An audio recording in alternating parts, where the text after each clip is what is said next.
Hi, this video is in response to our final project for faculty online training. We had two basic questions we had to answer. How did my view of online learning, the online learner or the classroom different as a result of the course? Or number two is that how did my view of the online instructor become different as a result of this course? So we're going to go through and we're going to answer a couple of these questions.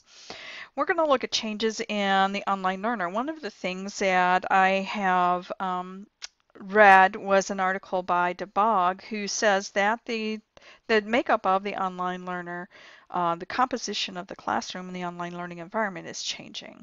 Whereas previously they were older, more settled, um, couldn't go to an education institution itself in order to do their education, and but as they looked at the materials or looked at the makeup of the students now, what they're finding is that these students are more diverse, they're dynamic, they're younger, and they tend to be okay with technology changes. As I reflected in the course that I taught for Moody, I think that that's true. What I found is that I had a larger mix of students, older students and younger students, in the classroom than what I had originally thought I would. So what can I do as an instructor to help these students? What I'm going to do is to encourage the use. I haven't done this previously, but I will be doing this as a result of learning this piece of information, is to encourage the use of the collaborative spaces like the Global Cafe. One of the things that this will do is to help develop a sense of community. It will also give the students an opportunity to soundboard off of each other about technology, about issues, classroom, whatever they feel like they need to. So I think that'll be a great use of that space. So what kind of changes in the classroom has there been?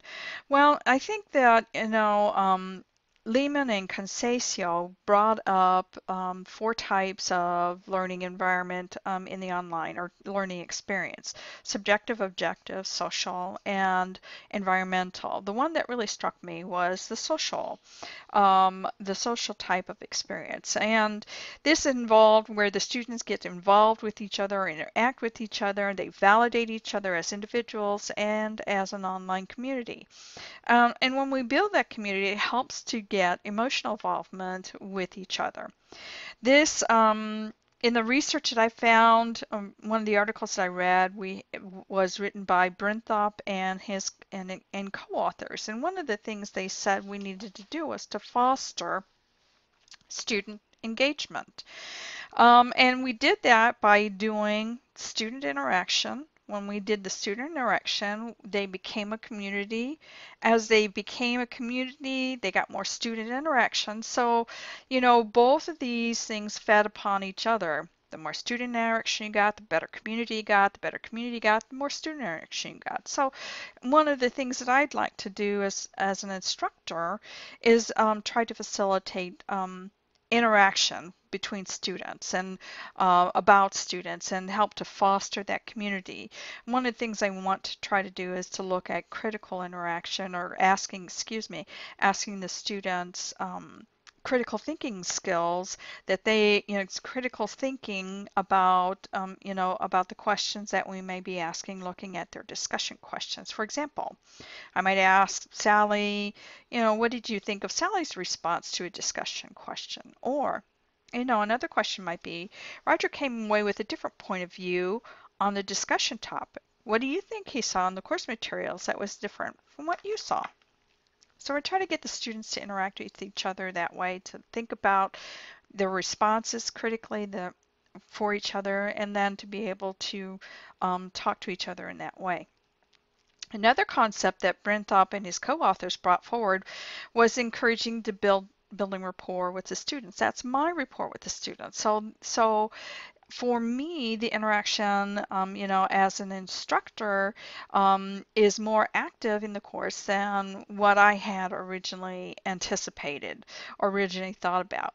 It's not for me to dominate the course, or the interaction with the student, but to interact with them so that they know we're there. This concept was also brought out by Lehman and Concesio.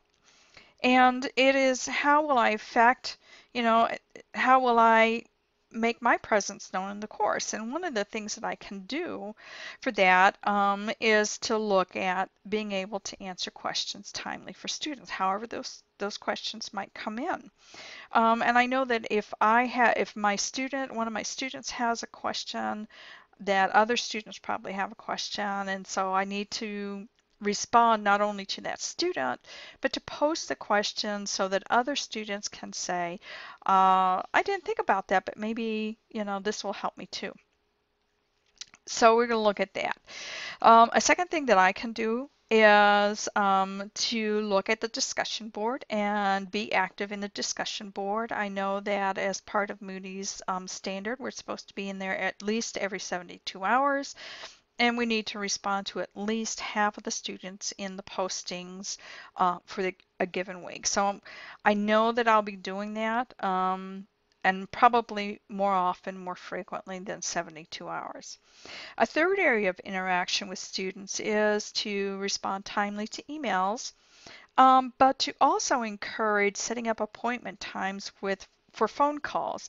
Now that's something that I hadn't tried to do before, and I'm planning on doing this time or another time when I'm teaching for Moody, is to have the students know that I'm available to them via phone if they want to set an appointment for me, with me. So something that I hadn't tried either is keeping relevant information on my students so that I can interact and be more personal with them when I talk to them, whether I talk to them over the phone or whether I communicate via email.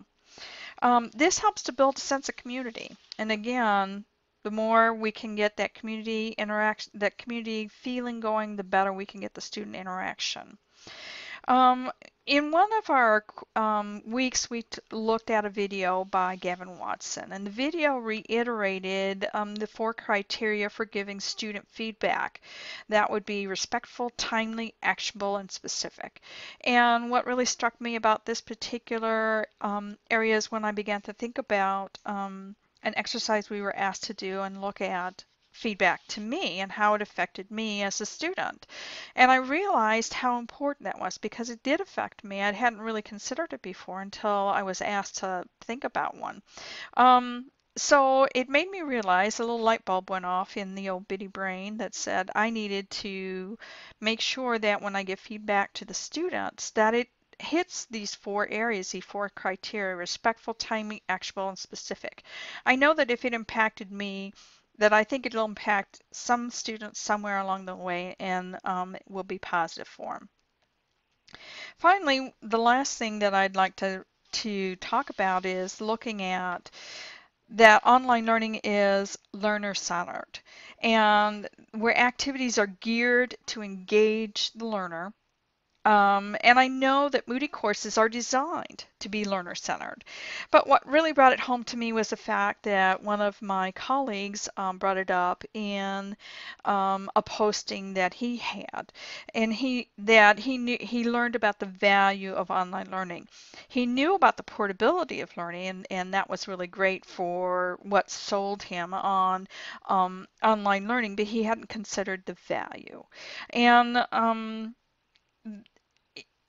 he indicated that the value of a well-crafted online course and degrees had learning outcomes associated with them, what the expectations were well defined, that the learner could demonstrate competencies in the areas of online learning, that the faculty were carefully chosen and trained with care. And that really struck me. These comments strengthen my resolve as an instructional designer and as a faculty member to make my work, to imbue my work with quality, that was reflected in that value. Thanks and have a great evening.